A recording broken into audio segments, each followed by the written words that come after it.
Digitalpianos der Oberklasse. In dieser Testreihe schauen wir uns das Casio GP310 an. Grand Hybrid heißt es. Geht in die Richtung eben Hybrid-Piano. Das Besondere ist hier, dass keine herkömmliche Tastatur eingebaut ist, sondern eine richtige Holztastatur mit einer Pianomechanik. Das kann man im Modell sehen hier. Ich habe das mal hier. Man kann das genau sehen. Wenn ich die Taste bewege, dann haben wir hier diese ganze Mechanik, die eben das Spielgefühl erzeugt. Sieht wahnsinnig aufwendig aus auf jeden Fall. Ja, ich bin sehr gespannt. Du als ausgebildeter Jazzpianist, Klavierlehrer der Online-Schule und Gründer Music2Me. Ja, aber als Jazzpianist spielst du wahrscheinlich eher akustisch, oder? Ja, klar, das wird natürlich auch immer weniger, weil es natürlich immer weniger Live-Clubs gibt oder Möglichkeiten, wo ein Flügel oder ein Klavier dasteht. Und dann ist auch nicht immer ein gutes Instrument da. Okay. Deswegen ist es schon auf jeden Fall ein Thema, dass man sich so ein Gerät zum Beispiel für zu Hause auf jeden Fall zulegt oder vielleicht auch als mobiles Gerät zum Transportieren. Und manche Clubs gehen ja auch dazu über, so ein Hybrid-Instrument sich auch zuzulegen. Ja. Okay. Und also ich kann nur sagen, feine Tastatur, wo man wirklich fein abstufen kann. Auch in der Dynamik. Also ist auf jeden Fall ein gutes Gefühl und man merkt, dass Casio sich da unheimlich Mühe gegeben hat, in diesem höheren Preissegment sich da auch zu etablieren. Ja, ja gut. Also das merkt man schon an der Tastatur, auch wie du spielst. Das scheint dir alles sehr vertraut vorzukommen. Was nützt einem die beste Tastatur, wenn es am Klang hapert? Also lass uns die Klänge mal anschauen.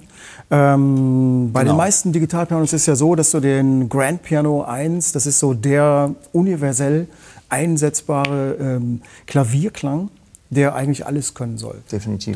Das Aushängeschild eigentlich von den Instrumenten. Und da haben wir hier allerdings eine andere Situation. Hier haben wir jetzt so ein Berlin Grand, dann gibt es einen Vienna Grand, einen Hamburg Grand. Also da kann man sich denken, was dahinter steht. Das Berlin Grand, was wir gerade gehört haben, ist ein gesampelter Bechstein-Flügel. Dazu muss man eben auch sagen, dass diese Grand Hybrid Serie von Casio in Zusammenarbeit mit Bechstein hergestellt wird und entwickelt wird. Deswegen wahrscheinlich auch der Berlin Grand, das Berlin Grand.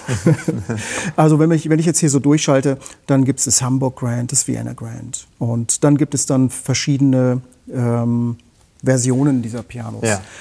Lass uns doch einfach mal mit dem Klavier aus Berlin anfangen.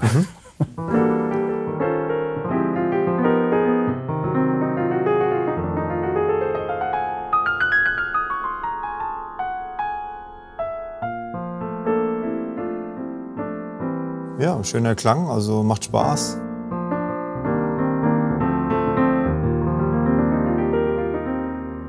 Schön sonorer Klang mit den Tiefen jetzt, die dazukommen, also macht Spaß, also gut. Also ein guter, sage ich jetzt mal, Standardklang, also das ist die Nummer 1. Interessant, wir können ja einfach mal gucken im lass uns mal Verhältnis vielleicht. Das ist jetzt der Hamburg Grand. Also ein Steinway. Oh, der klingt schon deutlich weicher und feiner auch, also ein bisschen dünner auch.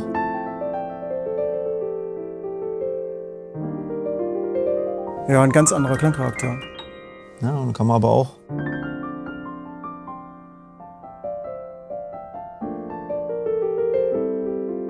Sehr schön. Ja, dann haben wir jetzt hier noch Vienna Grand. Auch sofort wirklich deutlich anderer Klang. Schöne Wärme, ganz toll.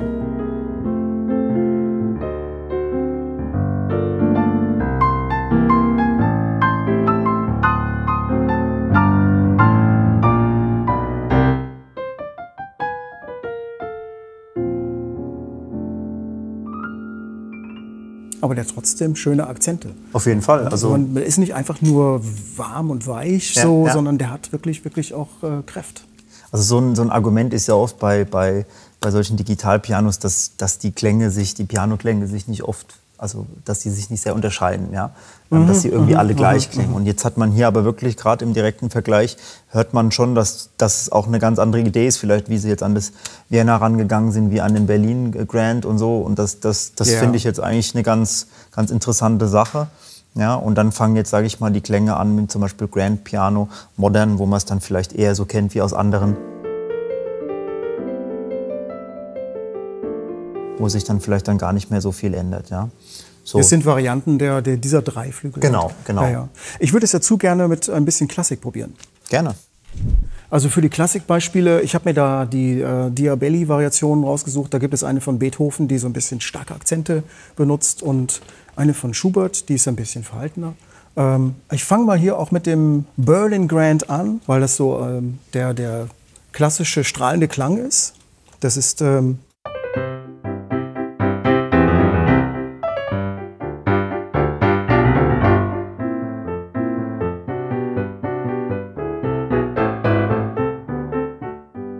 man merkt natürlich schon so diesen klassischen Habitus in der Zusammenarbeit mit Bechstein. Das merkt man schon, dass da auf jeden Fall denke ich auch, da ein Fokus drauf gelegt wurde bei der Entwicklung. Ja, also das fühlt sich auch ganz richtig an. Ja. Ich bin jetzt echt nicht der Klassik-Spezialist, aber das ist für mich immer ganz gut, dass man mit so einer Musik zu hören, ob das stimmig klingt. Ja. Ich versuche mal das andere Stück von Schubert.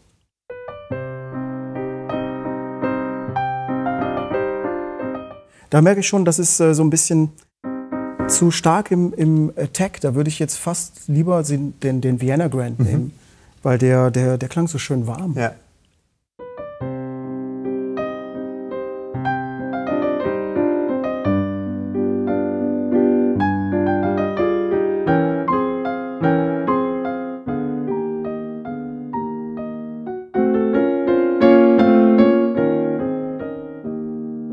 Oh ja. Das klingt schon sehr feierlich. Das ja, also auf jeden Fall. Es gibt viel mehr Ausdrucksmöglichkeiten Ja. in dem leisen Bereich. Ja, da passiert wirklich einiges. Ja. Ja. Also kann man sehr extrem leise spielen. sogar. Kann man gut machen, ja. Das geht sehr gut. Es ist sowieso die Frage, wie funktioniert das mit dem Pedal zusammen, mit den Resonanzen? Wenn man da richtig reinhaut, dann hat man da diesen...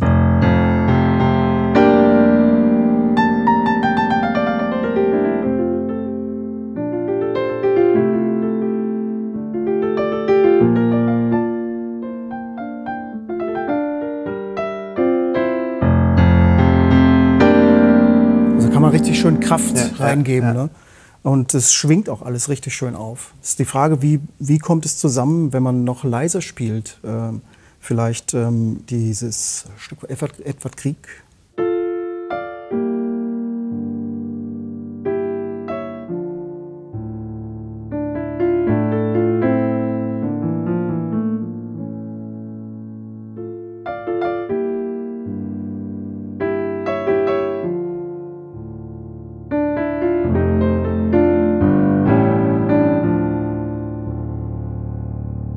Das trägt auch schön. Klingt schon gut, ja. Ja. Auch die Resonanzen, das kommt sehr schön in diesem.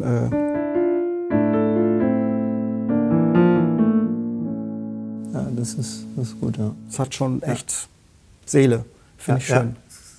Stimmt, ja. Aber ja, noch leiser geht natürlich auch, wenn man hier das Softpedal, und das würde ich auch erwarten bei einem Piano in dieser Klasse, dass man mit dem Softpedal spielen kann, dass man eben Consordino spielt, wie das in Clair de Lune ist, also in dem Intro. Das ist wirklich sehr zart.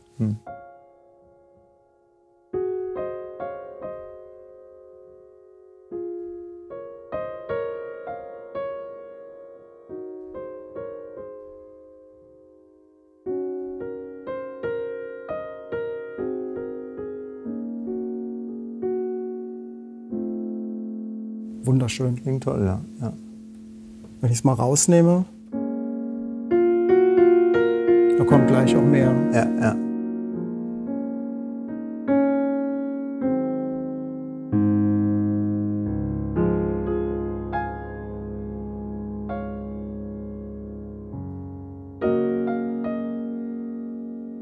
das ist wirklich sehr schön. Ja. Das ist auch das Vienna Grand. Also kann man wirklich solche Sachen super schön mitspielen. Also es fühlt sich auch alles richtig an. Lass uns noch andere Klänge angucken. Hier gibt es doch bestimmt auch ein paar schöne E-Pianos. Genau. So Fender Rhodes, Wurlitzer, irgendwie sowas in der Art. Genau, also wir haben hier das Electric Piano 1.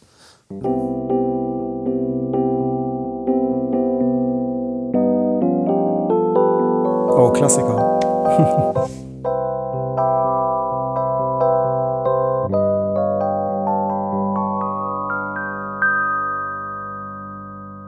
Klingt gut. Ja, schön. Also es hat auch eine schöne Wärme. Ja, also...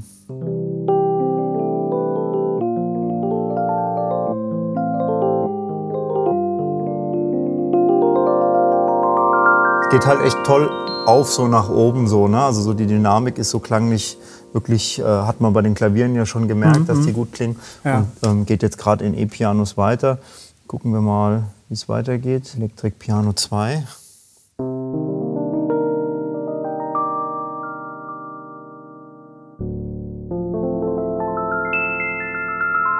Auch schön.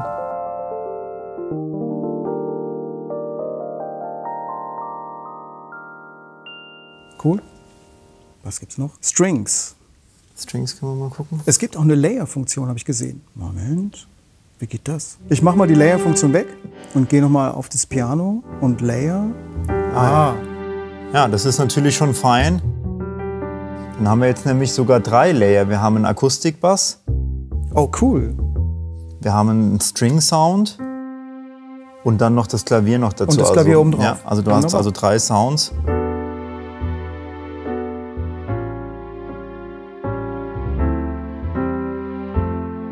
Kommt gut zusammen.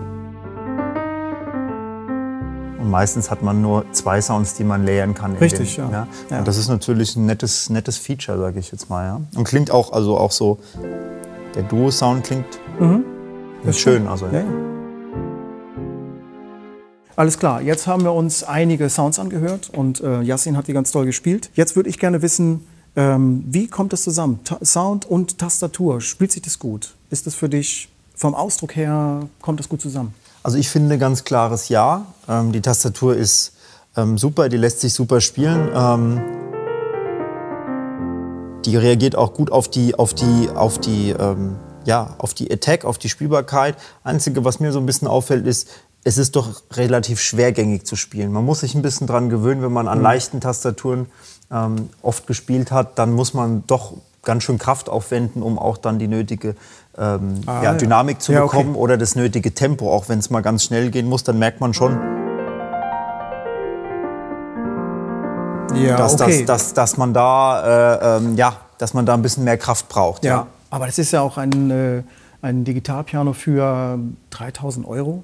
Das ist ja auch jetzt nicht für Anfänger gedacht, sondern definitiv nicht. Das ist ja auch für jemanden, der wirklich auch eine Taste spielen will. Ja. Also wo schon ein bisschen Kraft aufgewendet werden soll. Ne? Also wie gesagt, das ist keine Kritik in dem Sinne, sondern es ist mehr eher so ein Hinweis. Und ich habe mich jetzt ein bisschen dran gewöhnt und muss sagen, dass mir das eigentlich auch so ganz gut gefällt. Das ist eine geschmackliche Sache vielleicht. Genau. Und ich finde, man muss sich ja auf jedes Instrument einspielen.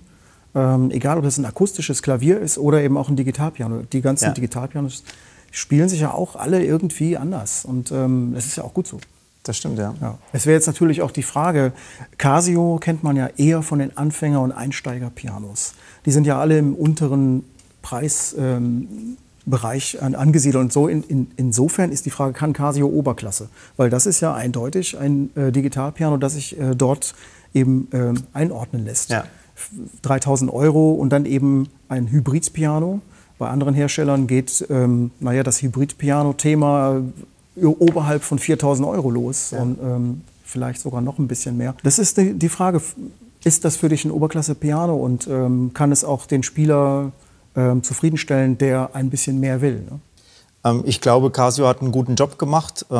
Das Gerät ist absolut schlüssig, die Tastatur, die verschiedenen Klänge mit dieser Auswahl, Berlin, Vienna, Hamburg. Man merkt wirklich die klanglichen Unterschiede und dass sich dahinter auch ein bisschen eine Philosophie verbirgt hinter jedem Klang. Also das Konzept ist schlüssig, Die Spielbarkeit ist gut und auf jeden Fall für die Oberklasse merkt man auch, dass da mit Bechstein zusammengearbeitet wurde. Auch bei den klassischen Stücken ist der klassische Touch ganz klar zu hören. Also ich denke, das ist ein interessantes Instrument für Leute, die vielleicht nicht 4.000, 5.000, 6.000 Euro ausgeben wollen, sondern mit diesen 3.000 wirklich eigentlich einen guten Deal machen können. Ja. Okay, ja, kann man ja gut zusammenfassen. Ein schönes Piano, Hybrid-Piano für kleines Geld, relativ kleines Geld. 3.000 Euro ist ja auch viel Geld. Stimmt. Aber man bekommt eine anständige Tastatur, die sich gut anfühlt. Sehr schöne Klänge, wie wir gehört haben. Sieht gut aus. Runde Sache. Ein schönes Digitalpiano und es sieht auch schön aus für zu Hause, genau.